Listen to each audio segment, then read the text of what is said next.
By winter, you'll carry my child, the massive Viking vowed to the lonely woman. In a small, lonely cottage at the edge of the woods, Ira stirred from her sleep. The fire in the hearth cast flickering shadows across her pale, quiet face. Outside, the village slept under a blanket of snow, unaware of the world beyond, a world that whispered of magic and old curses. Ira had lived alone for many years. Her family had been gone, claimed by sickness and cold long before she could remember. The villagers sometimes whispered about her. Some said she carried a curse, others that she was marked by the forest spirits. But Ira ignored them all. Solitude was her only companion, and she had learned to trust its quiet comfort more than the chatter of neighbors or the warmth of strangers. Yet that morning, something felt different.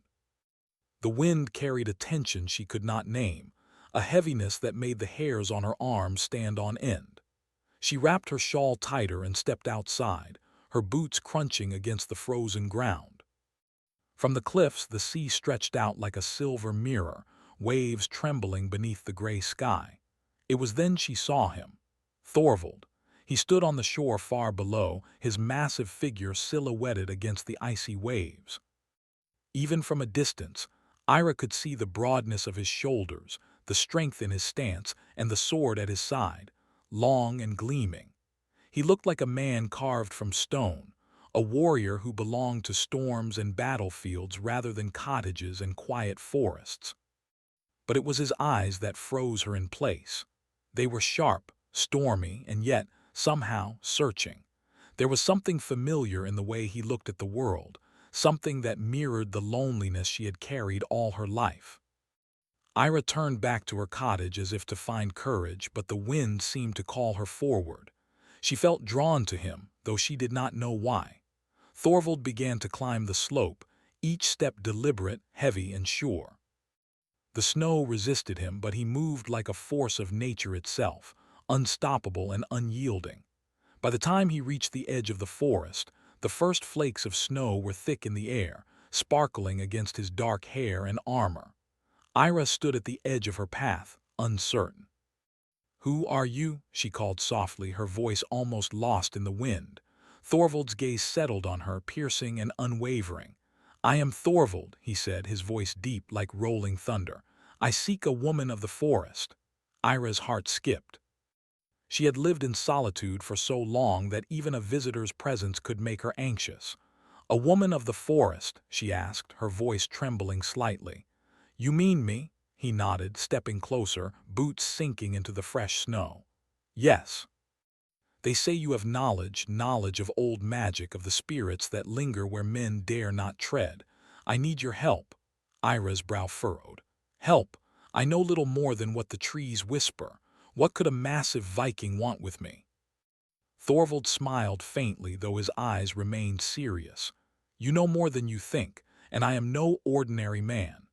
His gaze softened ever so slightly, and for the first time, Ira saw a flicker of vulnerability beneath the giant exterior.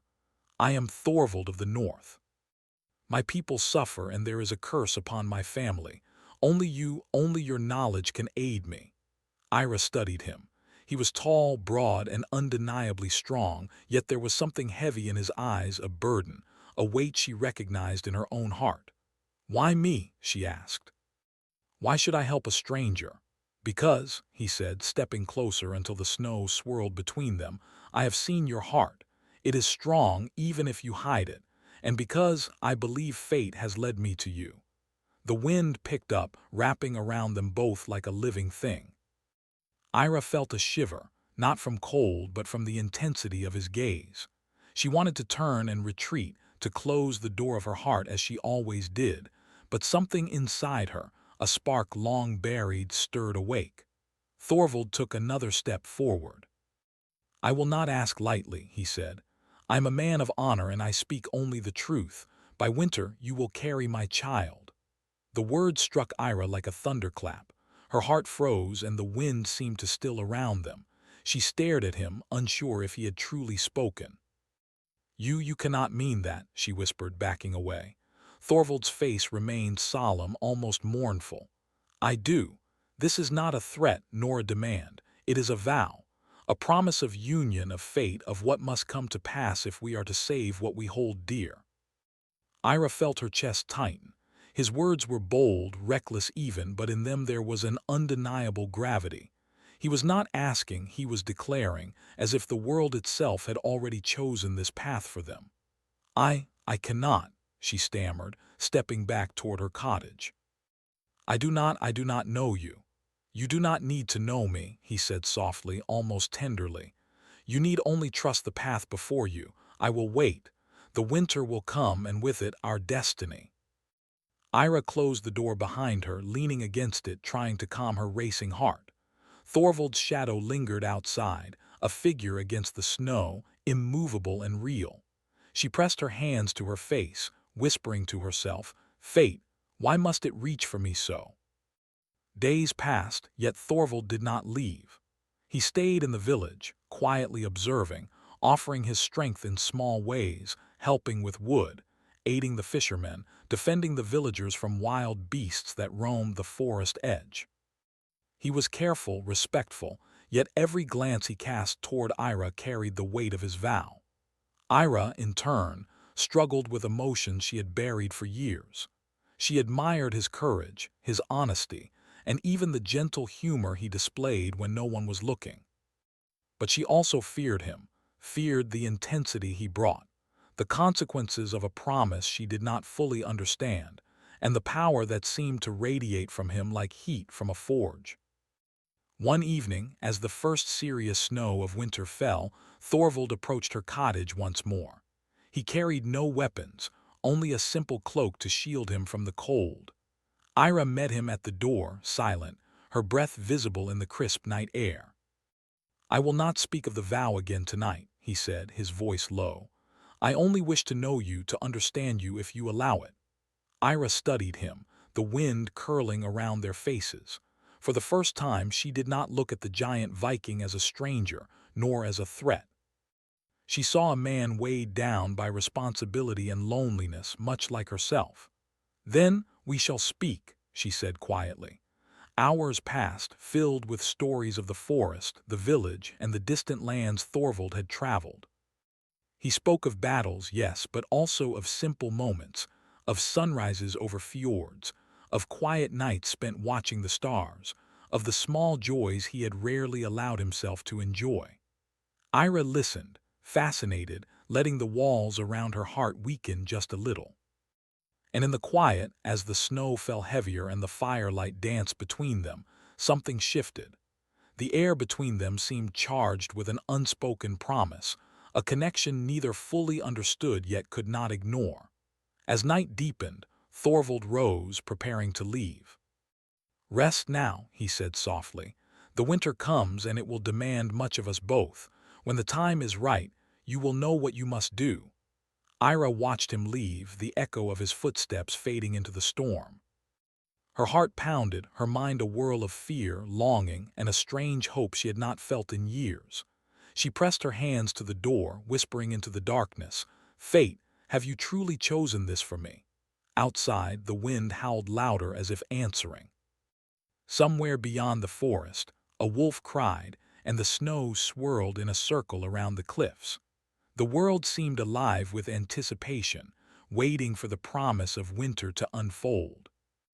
And Ira knew, deep in her soul, that nothing would ever be the same again. The snow had thickened, covering the village and forest in a blanket of white that muffled the sounds of life. Ira stood at the edge of her cottage, staring at the distant mountains where Thorvald had said the sacred ruins lay. The wind carried whispers she could almost understand, echoes of the past, secrets of the land, and the faint cry of the spirits who lingered where humans seldom went. It had been days since Thorvald's first visit. He had helped in small ways, repairing the roof of a villager's cottage, lifting heavy loads of firewood, even warding off a pack of wolves that had strayed too close. The villagers had grown curious, some even admiring him, but Ira remained cautious. She still remembered his words, the weight of his vow, and the strange power in his eyes. She turned back to the forest, her mind restless. Her life of quiet solitude had been simple, predictable. Now it felt like a storm had entered her soul. Thorvald's presence was a force she could neither ignore nor fully understand. The sound of boots crunching on the snow made her spin around. Thorvald was coming up the path toward her cottage, carrying a small pack on his shoulder. "I did not wish to intrude," he said, his voice low, "but there is something you need to see." Ira frowned. "What is it?" He placed the pack on a table outside her door and opened it, revealing a small bundle of parchments and stones. "These," he said, "are maps and writings about the curse on my family. I was too proud to seek help from the old magic, but now I see there is no other way." Ira stepped closer, her curiosity mixed with apprehension. She looked at the parchments, at the symbols etched in careful lines, at the stories of storms, death, and misfortune that followed his family for generations. This is powerful," she said softly, "but it is also dangerous. Why do you think I can help?" Thorvald's stormy eyes met hers. "Because you are not like others. You carry the strength of the forest, the quiet power of those who see what others cannot. I have felt it since the first moment I saw you." Ira's heart skipped. She had lived many years believing her abilities were small, unimportant, perhaps even a curse. Yet here was a man, a warrior, a giant among men, telling her that she had power, that she mattered. The thought both thrilled and terrified her. "You must understand," Thorvald continued, "the curse is not just about my family. It spreads beyond our lands. If left unchecked, it will bring death to my people, to the villages nearby, perhaps even to you. I cannot fight it alone." Ira swallowed hard. Her gaze dropped to the snow beneath her boots. She wanted to say no. She wanted to retreat into her cottage and shut the world away. But she could not ignore the truth she felt in her bones. The forest itself seemed to hum with agreement. Something larger than them was at play, something old, something alive. "I will help," she said finally, her voice trembling but firm. "But I need to know everything. No secrets." Thorvald nodded solemnly. "No secrets, I swear it." For days they worked together, poring over maps and ancient writings, venturing into the forest to find markers, symbols, and traces of old magic. The forest seemed alive with their presence. Shadows moved differently around them, winds whispered warnings, and the snow itself seemed to bend toward their footsteps, guiding them. Through these long days, Ira began to see Thorvald differently. He was not just a warrior, he was a man who carried immense burdens quietly. He spoke rarely of his fears, yet when he did, they were honest and raw. And she found herself sharing things she had kept hidden for years, stories of her family, the loneliness that had followed her, the sadness that clung to her heart like a second skin. One night, as the northern lights danced across the sky, Thorvald turned to her. "Ira," he said softly, "I know you fear my vow, the promise I made, but you must understand it is not a demand. It is a reflection of what fate has chosen for us." Ira's hands trembled. "And if I refuse," Thorvald's face darkened slightly, "then the curse may never be broken. Not for me, not for you, not for anyone. I cannot lie. The path is dangerous and it demands courage." Ira's heart raced. Courage was a word she had rarely associated with herself. Yet standing there in the snow, under the shimmering sky, she realized she had it. She always had it. Perhaps the forest had given it to her, or perhaps the moment itself demanded it. The next day, they ventured deeper into the forest than Ira had ever dared. Ancient trees rose like cathedral pillars, their branches interwoven with frost and shadows. The air was thick with magic, almost tangible, and Ira felt the old power thrumming beneath her fingertips.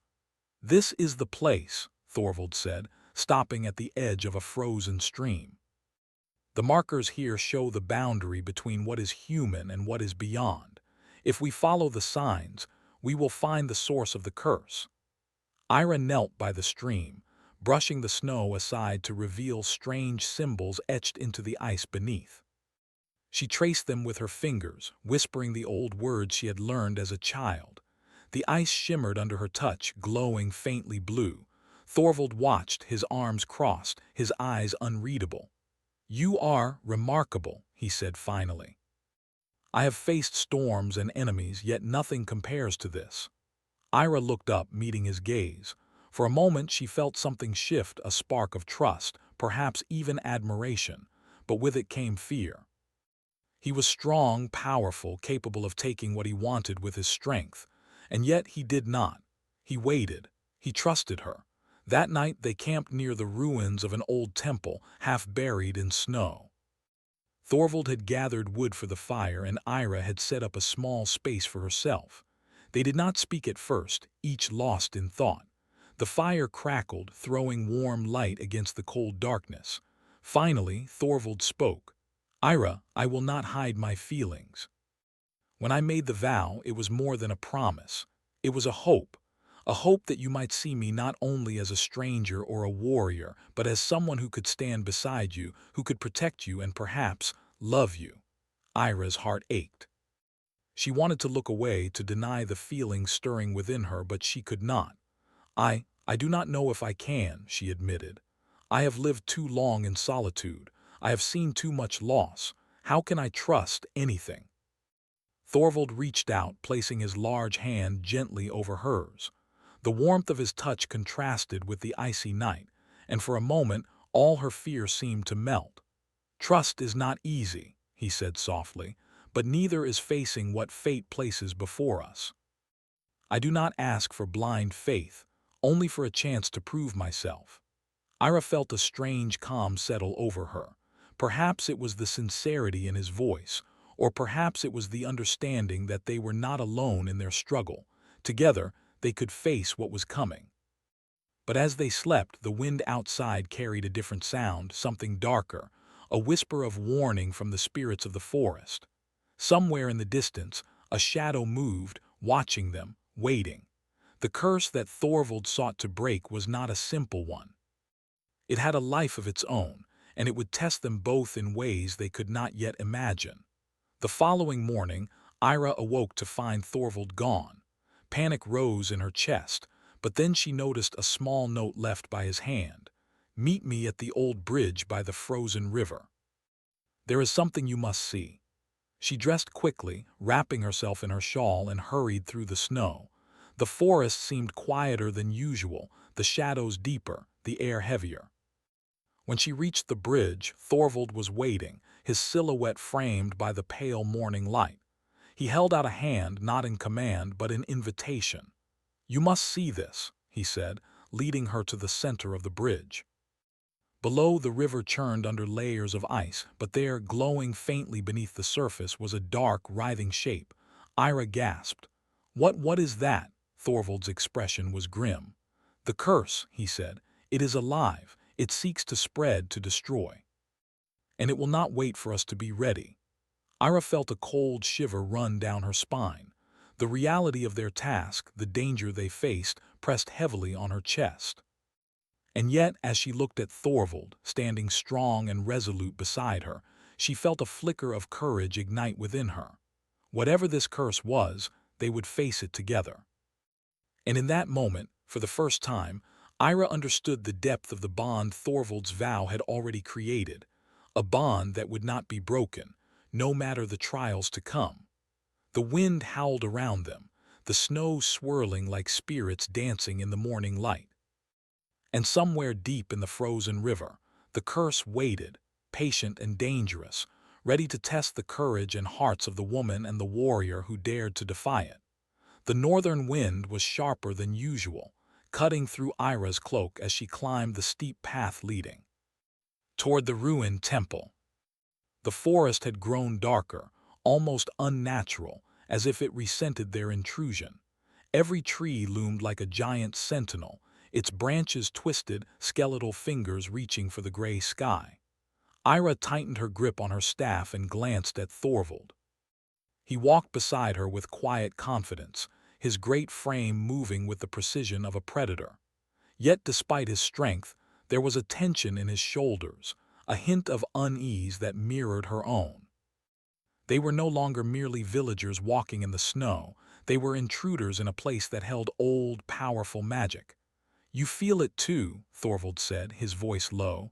The forest, it watches, it judges. Ira nodded. Yes. And it doesn't seem pleased with us. She brushed snow from a branch that threatened to block their path. I've never felt anything like this. The power here, it's old, dangerous. Thorvald's eyes narrowed.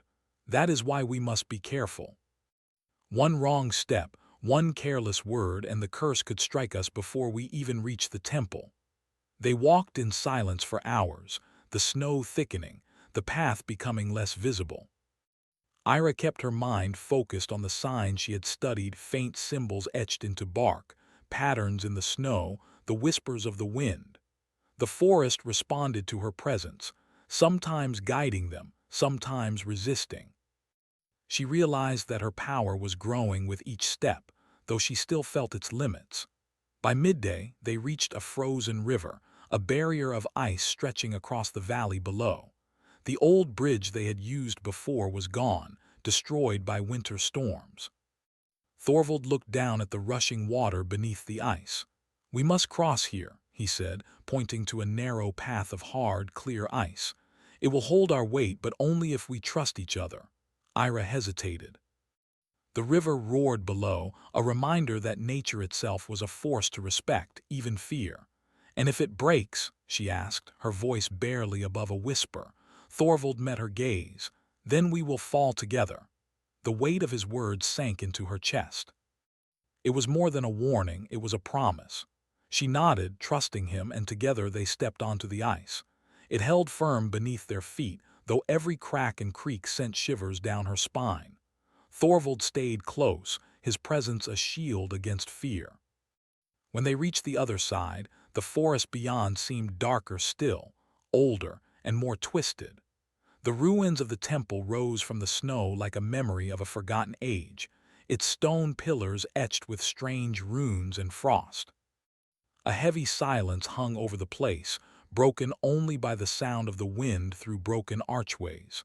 This is it, Thorvald said. The source of the curse lies within, but we must be ready for anything. The magic here, it is not kind. Ira stepped forward cautiously, her staff raised. The air was thick with energy, almost electric, and she felt the old magic hum beneath her fingers. As they moved deeper, shadows shifted unnaturally, forming shapes that seemed to watch them, waiting. Suddenly, a figure appeared before them, tall, cloaked, and moving with a fluid, unnatural grace. Its face was hidden, but its presence was undeniable. Ira felt her heart pound. You should not have come here, the figure said, its voice echoing like wind through stone. This place is not for mortals, you will not leave unchanged. Thorvald stepped in front of Ira. We come with purpose, he said firmly. We seek to end the curse that plagues my people. Step aside or face us. The figure laughed, a sound that sent chills down Ira's spine. End the curse? You cannot. Only one can survive this place with truth intact. The rest will be broken. The shadows shifted, forming tendrils that moved like living creatures, snaking around the pillars and floor. Ira felt the magic surge, dark and heavy, pressing against her chest, testing her control. Thorvald drew his sword, its blade glinting in the pale light. Stay close, he said. Do not let it touch you. Ira focused, drawing on the forest's energy, her fingers glowing faintly blue. She chanted the old words, weaving a shield of light around them. The shadow tendrils struck, but the barrier held, though the force behind it made her knees tremble. Thorvald's sword met the shadows with clean, precise strikes, each swing cutting through the dark as if he were shaping the very air around them. The fight lasted for what felt like hours. The shadows attacked relentlessly, each one testing their resolve. Yet through it all, Ira and Thorvald moved as one. She felt the bond between them deepen, a silent understanding that they could not face this alone. He protected her, and she empowered him with her magic. Together, they endured. At last, the shadows recoiled, withdrawing into the corners of the temple, leaving the air heavy and quiet. Ira sank to her knees, exhausted, but a small smile touched her lips. Thorvald knelt beside her, placing a hand on her shoulder. You were incredible, he said softly. "I could not have done this without you."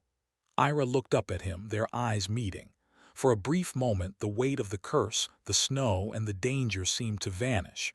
Only the two of them remained, bound by courage and trust. But the temple was not yet finished testing them. In the center of the main hall, a pedestal rose from the ground, and upon it lay a small, intricately carved box. The moment Ira and Thorvald approached, the air shifted again, colder and heavier than before. "This is it," Ira whispered.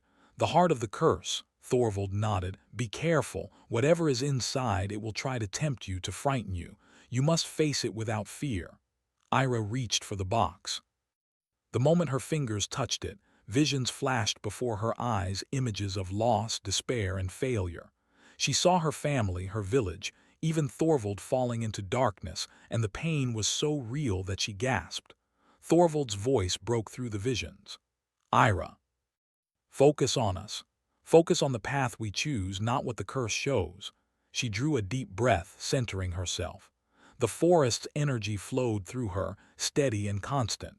She realized the visions were not truths but tricks, tests to weaken their hearts. She tightened her grip on the box, and the visions shattered like ice under sunlight. The box opened with a soft click, revealing a single, ancient crystal glowing faintly. Ira held it in her hands, feeling its power pulse beneath her skin. This is the heart of the curse," she said, awe in her voice. "If we destroy it, the curse will end." Thorvald placed a hand over hers. "Together," he said, "only together can we do this." They raised the crystal together, and Ira whispered the words of the spell she had learned from the forest. Light spread from her hands, surrounding them both, pure and strong. The crystal shivered, then cracked, releasing a pulse of energy that rippled through the temple and into the forest beyond. The shadows screamed, retreating, and then silence fell. The curse had been broken. Ira and Thorvald stood in the quiet, their breaths visible in the cold air. The bond between them had shifted from trust to something deeper, unspoken but undeniable. They had faced darkness together and survived. Thorvald looked at Ira, his eyes softer than they had ever been. "You saved me," he said quietly. "You saved us all." Ira shook her head, a smile touching her lips. "We saved each other." But even in victory, the forest whispered warnings. Somewhere in the distance, beyond the hills and valleys, the wind carried a faint echo, a reminder that magic, once awakened, never truly sleeps. Ira felt a shiver run down her spine, a mixture of fear and anticipation. Thorvald reached for her hand, holding it firmly. "Whatever comes next," he said, "we face it together. The vow, it still stands. But now we choose it willingly." Ira looked into his eyes, the warmth of his presence calming the remnants of fear in her heart. She nodded, finally understanding the depth of the promise between them. Their journey was far from over, but together they could face whatever the winter, the forest, or the world would throw at them. As the first snow of evening began to fall again, covering the temple ruins in a soft, white blanket, Ira and Thorvald left the hall. Their hearts were lighter, their bond stronger, yet the air hinted at challenges still to come. The shadows of the past had been confronted, but the future remained uncertain, holding trials that would test not only their courage, but the love that was beginning to grow between them. And somewhere deep in the forest, a whisper stirred, reminding them that magic never forgets, and fate is never truly finished. The forest had grown quieter after the fall of the curse. Snow drifted softly across the ground, covering the footprints of men and spirits alike. Ira stood at the edge of the ruined temple, watching the light of dawn spill across the frozen landscape. The world felt still, almost as if it were holding its breath, waiting to see what would come next. Thorvald appeared beside her, his massive frame outlined against the pale light. He had changed, not in strength or appearance, but in presence. The weight of the curse, the shadows of the forest, and the battles they had faced together had softened him. There was warmth in his eyes now, a quiet reverence for life and for the woman who had stood beside him through darkness. You look at the forest as if seeing it for the first time, he said, his voice low and gentle. Ira nodded. I feel it now. The trees, the snow, even the wind, everything is alive and yet peaceful, she smiled faintly. It feels like we have brought it back from the edge of despair. Thorvald reached for her hand, holding it firmly. We did it together, he said. And I owe you more than words can ever say. Ira looked at him, her heart full of the same mix of fear and longing that had accompanied her since the day he first arrived. You risked everything, she said softly, not just for your people but for me. His gaze held hers, stormy and sincere. I would risk anything for you. My life, my honor, even the path that fate demands of me. You have shown me what it means to truly fight for something worth keeping. For a long moment they stood in silence, listening to the quiet of the forest and the soft rustle of snow. Ira felt a strange calm settle in her chest. She had always feared loss, feared pain and loneliness, but now she felt something else. Hope. And more than hope, a sense of destiny fulfilled. But the shadows of the past were not yet fully gone. The air shimmered faintly, and a cold whisper of wind carried a warning. Somewhere deep in the forest, the remnants of the curse stirred, testing the strength of the bond that had been forged between them. We cannot be careless, Thorvald said, his voice steady. Even though the curse is broken, the magic here is old. It will test us again in ways we cannot imagine. Ira nodded, gripping her staff. I am ready. If it comes, we face it together. Whatever it is, we are stronger now than before. Thorvald smiled, a rare softness in his stormy eyes. Stronger because of you. You have taught me courage, not just in battle but in heart, and I hope you will trust me fully as I trust you. Ira felt warmth rise in her chest. The vulnerability in his words touched her deeply, breaking the last of the walls she had built around her heart. I do trust you, she whispered, with everything. He drew closer, the snow swirling around them like sparks of light. Then we begin the next part of our journey, he said, his voice a vow as much as a statement. Together, as partners, as equals, and as a family, if fate allows it. Ira's eyes widened slightly, understanding the depth of what he was saying. Thorvald's vow, the one that had startled her the first day he arrived, was no longer a distant promise. It was now a shared path, a choice they both embraced willingly. The next weeks passed in a blur of preparation and quiet reflection. They returned to the village, where the people greeted them with awe and respect. News of the curse's defeat spread quickly, and the villagers celebrated Thorvald as a hero. Yet he remained humble, always turning attention to Ira. You should be honored as much as I am, he told her one evening as they walked through the snow-covered village. Without your strength, your knowledge, and your courage, none of this would have been possible. Ira shook her head, smiling faintly. We did this together, and I have never felt so alive, so connected to the world. It is more than I ever imagined. Their days were filled with work and preparation, but their nights were reserved for quiet moments together, sharing stories, hopes, and fears. They laughed, planned, and sometimes simply sat in silence, watching the snow fall in soft, endless waves. The bond between them grew stronger with each passing day, built not just on trust, but on the unspoken understanding that they had survived darkness together. One evening, as the northern lights shimmered across the sky, Thorvald took Ira's hand and led her to the cliff overlooking the frozen fjord. The view stretched endlessly, the world bathed in pale green and violet light. Ira, he said, his voice low and reverent, this world is vast, full of danger and beauty, but it is nothing compared to what I feel when I am with you. You have changed me, taught me to see beyond the battles, beyond the storms, beyond the fear that has followed me all my life. Ira felt tears prick her eyes, a mixture of emotion too complex for words. And you have changed me, she said softly. You have shown me that courage is not just about fighting, but about trusting, about opening your heart. Thorvald bent down, taking both her hands in his massive ones. I made a vow long ago in the first snow of winter that you would carry my child. That vow was not only about fate, but about my promise to you to protect, to honor, and to love. And now, Ira, I ask, will you choose to make that vow real willingly with your heart as full as mine? Ira's breath caught. The weight of the promise, the history of their journey, and the bond they had forged pressed upon her heart. She looked into his eyes, stormy and steady, and saw only love, respect, and devotion. Yes, she whispered, her voice trembling with emotion. Yes, I will. Thorvald's expression softened, relief and joy mingling in his features. He leaned down, resting his forehead against hers, and for a moment the world outside seemed to vanish. Snowflakes fell around them, untouched by wind, as if the forest itself celebrated their union. The following months were filled with quiet anticipation. Ira carried the promise of life within her, and Thorvald's care and devotion were constant.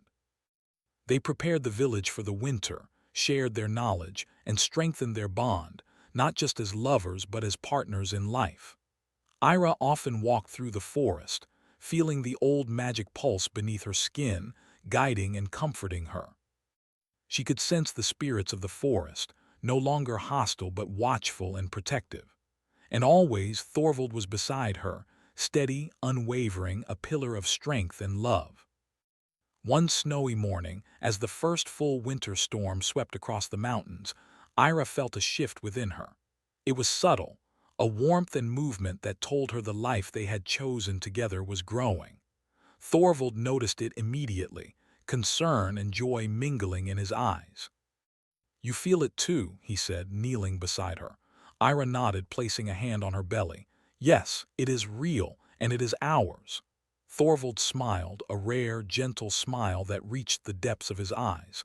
"Then we have created something beyond fate, beyond even the old magic. A new beginning, born of courage, trust, and love." The winter passed slowly, the snow falling softly over the village and forest. And in the quiet moments, Ira and Thorvald would stand together, watching the northern lights dance across the sky, feeling the life growing within her as a symbol of hope and renewal. Though the curse had been broken, they remained vigilant. Magic they had learned was never truly gone, and fate was never truly finished. But they faced it together now, united in heart, soul, and purpose. Finally, as the season of snow reached its deepest point, Ira felt a new strength within her, a certainty that the journey they had undertaken, with all its trials, fears, and victories, had brought them to this moment, a moment of peace, of hope, and of love fulfilled. Thorvald stood beside her, placing a hand over hers on her belly, feeling the faint, steady movements within. "This is more than a child," he said softly. "This is the future, our future." Ira looked up at him, her heart full. "And we will protect it," she said, "together." The wind swirled around them, carrying the whispers of the forest and the promise of life yet to come. The storm outside was fierce, but within their hearts there was calm, a certainty that love, courage, and trust had triumphed over darkness. And as the first snow of the deepest winter fell, blanketing the village, the forest, and the mountains beyond, Ira and Thorvald stood together, bound by vow, by choice, and by destiny. Whatever the future held, new challenges, trials, or adventures, they would face it side by side, with hearts open, spirits strong, and the promise of a child of winter to guide them. The forest seemed to sigh, the snow sparkling like stars, and somewhere deep within its heart, the magic watched, approving and at peace for now. Ira pressed her hand to Thorvald's, feeling warmth, love, and hope flowing through them both. And for the first time in her life, she knew that she was home truly and completely, not just in place, but in heart, in life, and in love.